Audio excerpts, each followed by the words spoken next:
So what is up guys? This is my day 96 ng pagpapasarap. Let's go! Ah! So good morning guys. So kakagising ko pa lang ngayon guys. And then nakagising ako kasi nag-brownout dito sa amin guys. Walang kuryente, napakainit. So napag-isipan ko na lang guys, makano na lang ako guys, magpibili ako ng ulam, tapos kakain na tapos mag-workout na rin tayo, tapos magkakape kasi hindi pa tayo nagpagkape kasi nag-run out. Let's go. So tapusin nyo tong video na to guys ha. Huwag kayong aalis, wag kayong aalis, wag. So bye bye. So yun na nga, bumili na tayo ng ating lunch ngayon guys. So bumili ako ng itlog at saka ampalaya or mariguso. Let's go! At so ayun na nga guys, naluto na siya guys. Luto na siya. So ito na guys, kakain na tayo. Dito tayo nalabas kakain guys kasi nag-brown out pa. So napakainit sa dun sa loob, napakainit.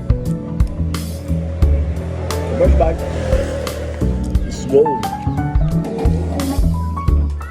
Brown out pa rin sa inyo guys. Sa amin brown out pa rin.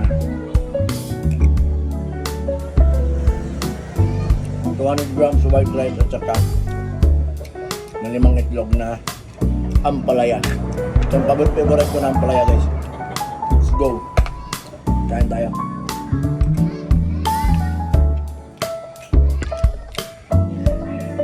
So yun na guys, meron na tayong kuryente guys, nag-light na. So mag-treadmill na tayo guys.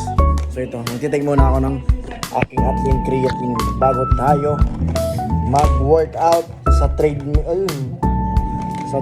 Guys, kasi pag kuryente pa lang guys kasi nag-brown out.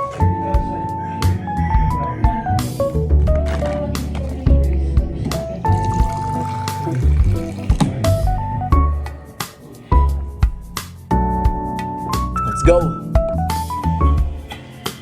So yun na nga guys, nag-light na, meron na tayong kuryente, meron na tayong electricity dito sa bahay. So nag-treadmill na agad tayo guys. Let's go.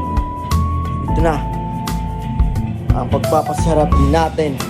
Nag-aano tayo ng mga fats, nagbo-burn tayo ng fats at saka calories kasi nag-walking na tayo every time na nag-treadmill tayo guys.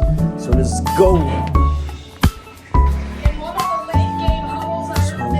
Nakatapos ko pa lang guys, mag-workout, mag-treadmill.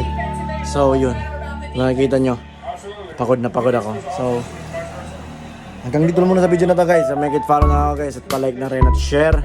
So nasa day na tayo guys, day 96 ng pagpapasarap. So see you sa day 97 ng pagpapasarap. Let's go! Panalo yung Spurs guys, let's go.